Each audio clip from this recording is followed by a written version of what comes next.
Hello and welcome to Morning Tea with MTC. My name is Aljin Abella and I am an actor. Today I'll be answering questions about acting sent in by teachers and students. So let's get to it. I was 13 and it was a television show called High Flyers, produced by Southern Star Entertainment for the Channel 7 network, and it was about a group of children who were living in a small country town that had its own circus that many of them were a part of. So that's how I acquired my skills of juggling and plate spinning. I grew up watching films endlessly on repeat, and I love to read and recite fables and fairy tales. Bizarrely, I would credit even professional wrestling as a influence, just simply because I love the sheer spectacle of it. But the thing that they had in common was that communication was their art form, and I've always loved stories, and that passion was always supported by my parents and my family and various teachers. I did do my last 2 years of high school, so that's the VCE in Victoria via distance education.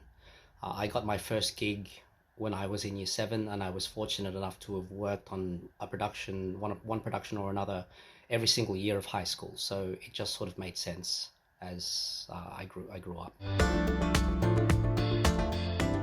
Mr. Wolf, my VCE psychology teacher, he had an excellent way of relaying information via email and online, and he was also very sympathetic and understanding to the various circumstances that each of his students found themselves in. The main impact that it had was that I was hardly at school. Working on set on some of these productions could sometimes take between 6 to 8 months full time. So that made it very difficult for me as a student working outside of the classroom, and also sometimes difficult for one or two of my teachers and sometimes the schools themselves to understand that I had an opportunity in front of me that didn't come around every day and was important to the development of what I wanted to do for the rest of my life. I think a key difference between acting on stage versus acting on screen is how you manage energy. So working in a theatre, how you interact and collaborate with some of the other departments can be very hands-on.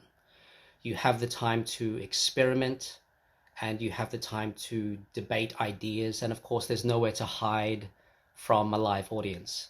In film, you're expected to know your stuff and know it well, because even though you're called at 8 a.m. to be on set by 9 a.m. inevitably there'll be delays, and before you know it, it's 12 p.m. and then they've called for lunch, and you sit down, you have a really big meal, and now you're really bloated, and you're back on set straight after lunch, and now you have to cry because it's the big funeral scene. So how you manage that emotional energy becomes very important.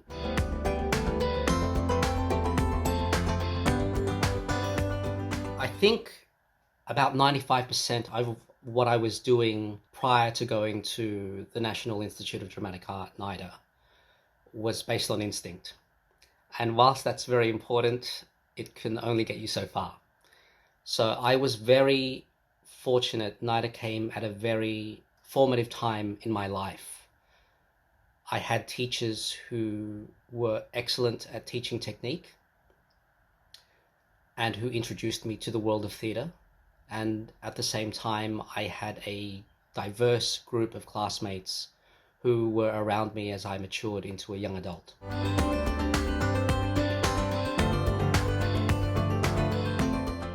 In the same way as finding a voice for a live action character, I think so much has to do with preparation. Going through the script, understanding the background, mining for the meaning behind every word that's said, and for the meanings of words that are deliberately omitted. Sometimes, in the case of animation, you'll have an artist's rendition of the character that you can marry all those thoughts into your head. And in the case of Other animations where you rock up to the recording studio and you're handed the script for the very first time, will then be prepared to throw all of that out and hope that you've had a very good vocal warm-up and be prepared for a lot of fun and a lot of experimentation. I studied at the Johnny Young Talent School and the Young Australian Broadway Chorus when I was much younger. Both of them are amateur musical theatre schools. And across the years, I've studied under various singing teachers who broadened my love for musical theatre. At the time, I never thought that I would use these skills in a professional context, but having worked in musical theatre quite a lot over the past 5 to 7 years, it's something that I'm happy that I've always kept up with. This is a really hard question. Dream roles. I really enjoy roles that you can revisit multiple times throughout your career when you can marry the life experience that you garner along the way. So I'm going to kind of cheat this question and say that Anton Chekhov is my favorite playwright. There is so much room for creativity in his works. I consider Three Sisters to be the perfect play. So much of what can be conveyed to the audience isn't on the paper, which makes it very exciting for an actor. I think a good candidate would be the last play that I did for the MTC, which was Shakespeare in Love, playing an adolescent John Webster. So the play was set in Shakespeare's time. It was based in London, which is about 17,000 kilometers from where I was born.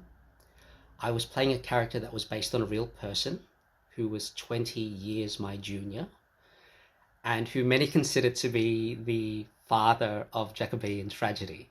And prior to Shakespeare in Love, I don't think that I've ever done a stage show professionally that was set prior to the 20th century.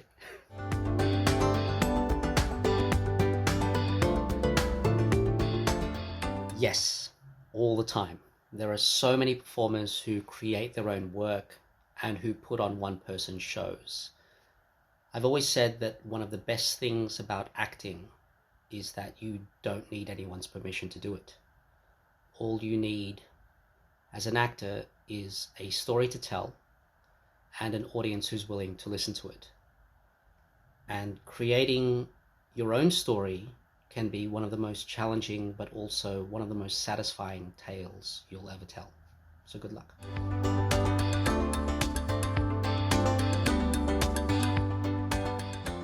I feel most at home in the theatre because in many ways it can be an actor's medium.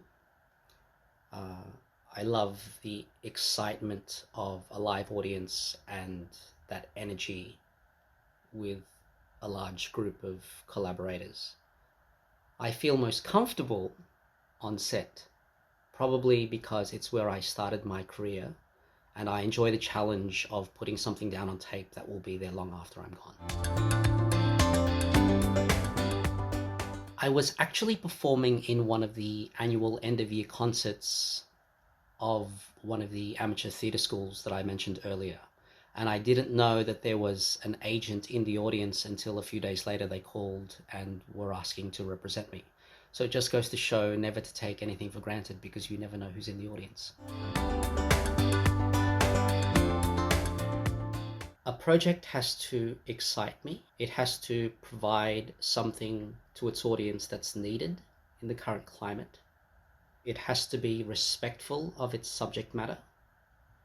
And if it terrifies me and has me second guessing myself, then I know that I've got the most to learn and that I'm onto a winner. Thank you so much for those fantastic questions. The next episode of Morning Tea with MTC is coming soon, so go to mtc.com.au/morning tea to submit your questions for the next guest. Take care.